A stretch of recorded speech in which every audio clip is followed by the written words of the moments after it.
今天您将收看的是百变气质演绎风华绝代。今晚我们听音乐，共同领略德国歌剧名伶乌特兰帕那充满热情与感性的戏剧性音乐表达。大家好，观众朋友们，您现在看到的是今晚我们听音乐。2019年7月，在上海夏季音乐节的演出当中，著名的跨界歌唱家乌特兰帕深情演绎了《七宗罪》，受到了广泛的好评。那在今天的节目当中，我们对乌特兰帕进行了专访，请他谈谈他的音乐作品以及他的艺术人生。七宗罪是库尔特·魏尔与德国著名剧作家贝托尔特·布莱希特合作的最后一部作品。全剧短小精悍，由7场小歌剧构成，以20世纪工业革命时代为背景，讲述了一位名为安娜的少女横穿美国淘金，以此来满足家人欲望，并克服种种诱惑的故事。七宗罪批判和讽刺当时社会金钱至上的丑态和人情冷暖的无奈，音乐优美而充满戏剧性冲突。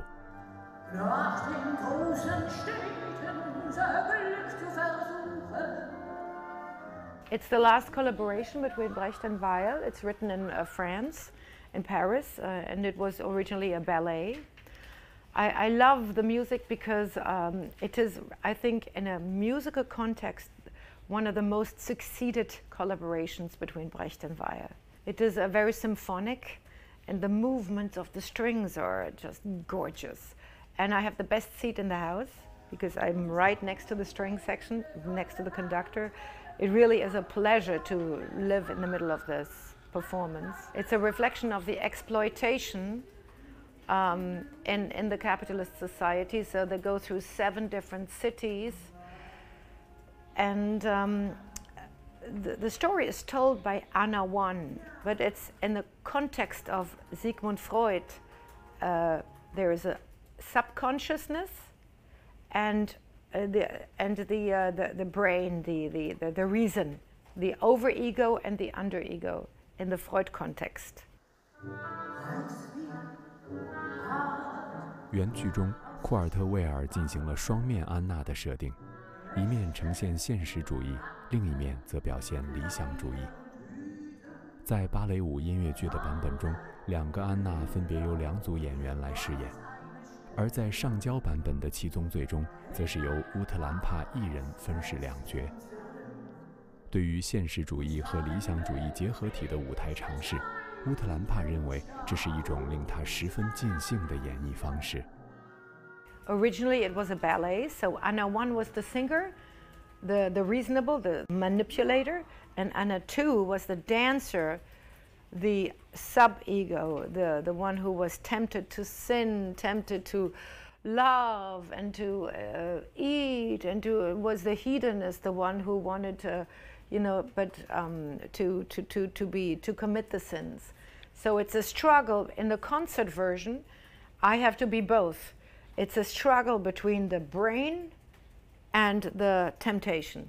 I remember in 1985, when I came to Berlin, I was a young person and I studied this piece, The 7 Deadly Sins, and I fell in love with it. So it's now, 38 years later that I still love the music.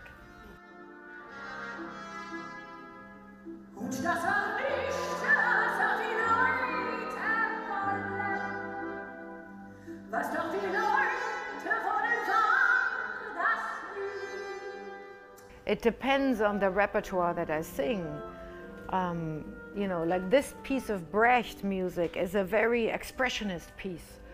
Very, Anna One, she's like marching for, but it's ironic. It's a satire to tell Anna Two how to behave. So it's a very German expressionist piece. I would sing a French chanson very different. It's a very different style. And then when I sing my own music, it's different. So I don't decide that with my brain. I decide it with my intuition, with the sensuality of the music and the sensuality of the language, and you know, what this piece represents in an historical way. So I'm a very intuitive person. I don't sing to, you know, I know that's my craft. I learn how to do, and you know, how to sing in the different styles. But now I approach it always through life, always through the intuition and the, you know, the emotion that sits behind it.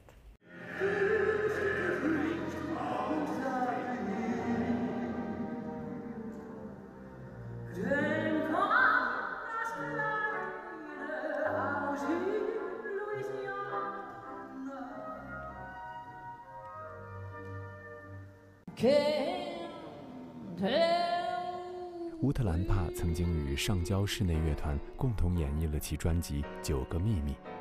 在全方位展现自身魅力的同时，乌特兰帕出色地使用法语、德语、英语和希伯来语进行演唱，随着语言的不同，完成了从音调到风格的完美切换。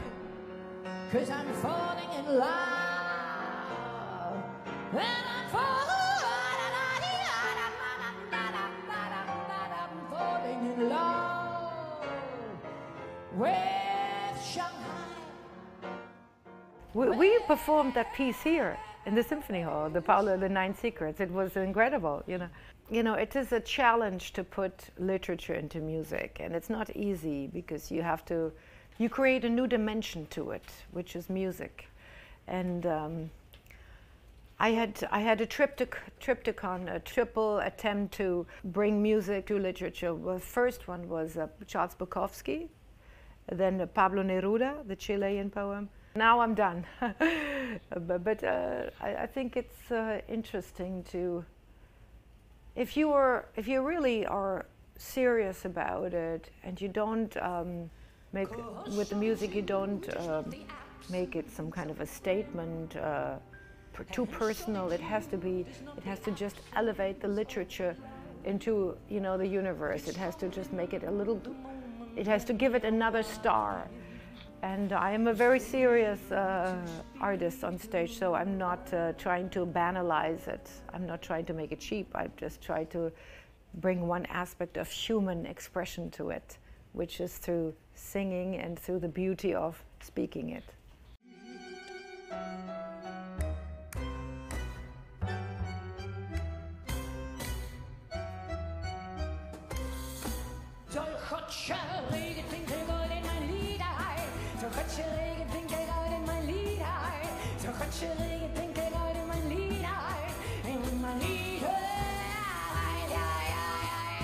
Bukowski, he definitely was an outsider, an outcast. He was a difficult man, full of demons, full of anger because of his very difficult relationship with his father, who beat him, and yet an observer of the people that were the general people, not the privileged people. He wasn't a very sensitive man, but he knew about struggle in life. And that's what he expresses in his literature. It was the day-to-day average, normal person struggling with alcohol, with sorrow, with pain, with loss. And I think it's interesting to have this very unpretentious, you know, he wasn't even calling it poetry. It was almost just like writing diary, you know, his reflections about the society. And I like it. It reminds me of Bertolt Brecht. And that's why I chose for Bukowski to very avant-garde jazz music. Nothing pretentious, no classical music, nothing too beautiful, just very rough, very raw music. Don't expect when you love to be loved in return the same way. Love is an act of faith, not an exchange. We love because we need love. Love is there for all and everyone, through the veils of sorrow, through the tears that flow, through loneliness that crosses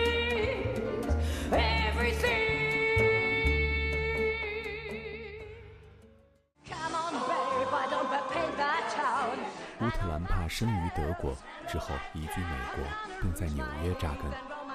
1997年，乌特兰帕在伦敦复排版的《芝加哥》中饰演维尔玛一角，并因此获得当年英国戏剧界最高奖项劳伦斯·奥利弗奖最佳音乐剧女演员。次年，乌特兰帕凭借这一角色在美国百老汇初次亮相，并获得美国戏剧奖。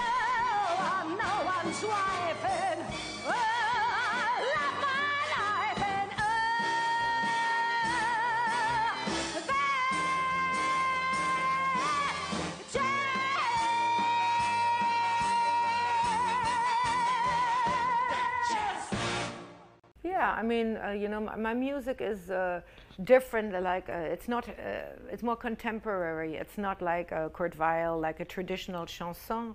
It's more inspired by jazz, I would say, in the harmonic context. And yes, and it's arranged very interestingly. It's very important who plays the music. The musicians are very important. So I always let the musicians be very free and to create their own parts, you know, so the arrangement is so it's authentic again, the musicians on their specific instruments. But yes, I would say I'm because I'm a singer, I have a strong feeling for melody.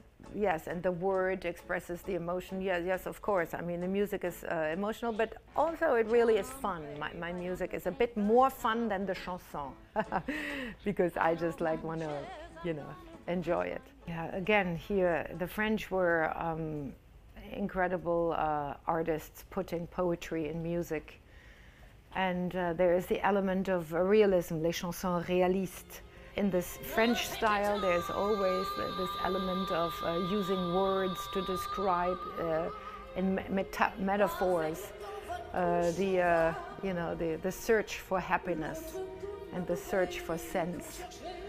And I love to perform in French and to bring you know, the French chanson. Is something very, very special. So I lived many years in Paris, so I speak the language and I very much love that culture. 35年来，诗人一直将乌特兰帕与德国传奇马林·戴德利做比较。同为德国人，同样的个性十足，但前者从未策划过一场完整的演出来向马林遥相致意。2019年，乌特兰帕终于将以一部全新舞台剧向其偶像马林·戴德利致敬。Actually, the album is not out yet. We just finished recording the music. And it's true, 30 years ago, in 1988, I did experience a telephone call with Marlene Dietrich. I was performing in musical theater. I was the Sally Bowles in Cabaret, and I was 24 years old. Marlene was 87, and she lived Avenue de Montaigne in Paris, alone, isolated. She didn't leave the house because she was old, and she didn't want people to see her as an old lady. Long time passing, sag mir, wo die Blumen sind. I actually wrote her a letter. I didn't call her, she called me. I wrote her a letter to express my admiration, and after I was in the theater and I received the theater award, and they wrote La Nouvelle Marlène, the new Marlene Dietrich, and I thought, oh, how can they say this? I'm so young, and at the beginning of my journey I didn't feel I deserved that comparison. So I wrote her a letter to express my admiration, and then she called me back, and we had a long conversation. It makes me remember, because I have a story to tell you tonight. It's 2:45. There's no one in this place except you and me. So now, 30 years later, I'm ready to make a show about that and to bring and to revive her story to the new generations and to tell her story to the new generations. As everything progresses so quickly, people forget. She was an extraordinary lady, very progressive. She was a strong lady. 接下来您将收看的是乌特兰帕常说自己是一个世界公民。他的最新专辑《柏林最后的探戈》描绘了他走过巴黎、柏林、纽约和布宜诺斯艾利斯的街头小巷。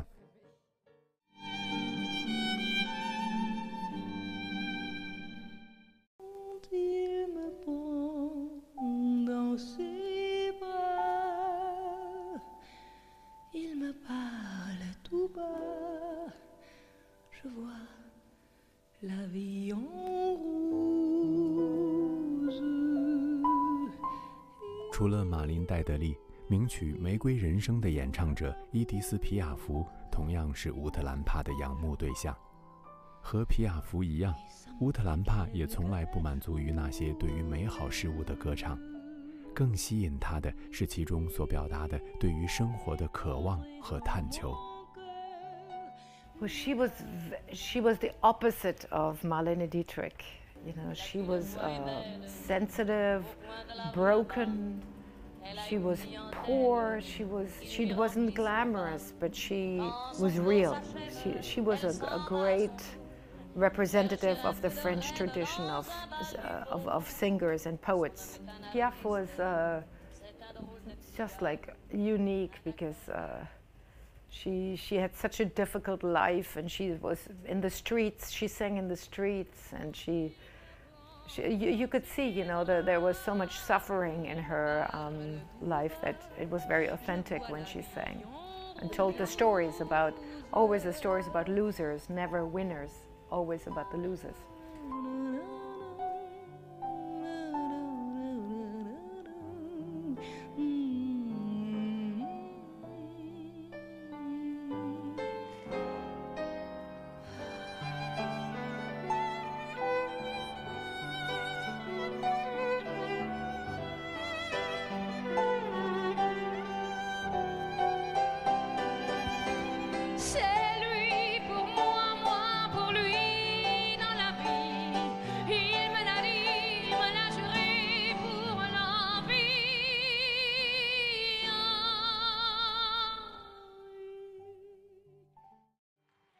乌特兰帕常说自己是一个世界公民。